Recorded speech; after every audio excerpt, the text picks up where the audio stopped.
Ukrainian President Volodymyr Zelensky has said that Russia is using winter as a weapon, striking Ukraine's energy sector in the southern port city of Odessa. And this has left millions without access to heat or power. And the attacks have grown deadlier, with civilian casualties rising pretty sharply. This is the second day of the Russia-Ukraine-US talks, concluded in Geneva after around 2 hours. And both sides reported negotiations have ended. And the Russian state media has cited Moscow's chief negotiator, Vladimir Medensky, that more talks were due in the near future. He further said, and I quote, "Talks were difficult, but fresh talks will be held soon." While Zelensky has said that day one of the Geneva meetings were indeed difficult and Russia is now trying to drag out the negotiations, he further said that Europe's role at Geneva talks with Russia is simply indispensable. Now, according to reports, throughout the winter, Russia's Shahed drones have proven more resilient than Ukraine's interceptors, widening the gap in air defense capabilities powered by heat-generating engines. Shahed drones were able to operate in the freezing conditions, unlike Ukraine's battery-driven interceptors.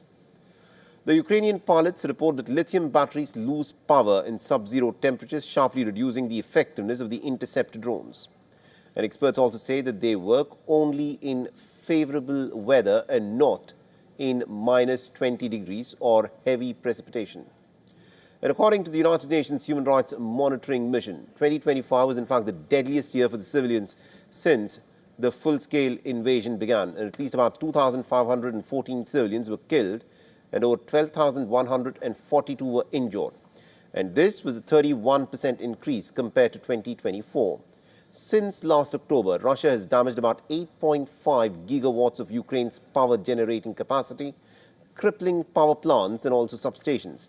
And as of the 11th of February, 1,400 residential buildings in Kiev remain without heating. In retaliation to the Russian strikes, Ukraine has targeted Russian oil facilities. In 2025, nearly 160 attacks were carried out against refineries and production sites, contributing to a 20% domestic fuel deficit in Russia and forcing nearly 37% of the refining capacity to halt operations. Fuel shortages spread across 57 regions, prompting Russia to temporarily ban gasoline exports. Now, Ukraine's defense ministry reported that Russia had launched about 91 ballistic missiles in January, and the announcement followed President Volodymyr Zelensky's claim that Russia had deployed nearly about 6,000 attack drones, 5,500 guided aerial bombs, and 158 missiles, mostly aimed at energy facilities and other critical infrastructure. Now, according to the United Nations figures, at least about 161 civilians were killed and 757 injured across Ukraine in January, a toll similar to the same month in 2025.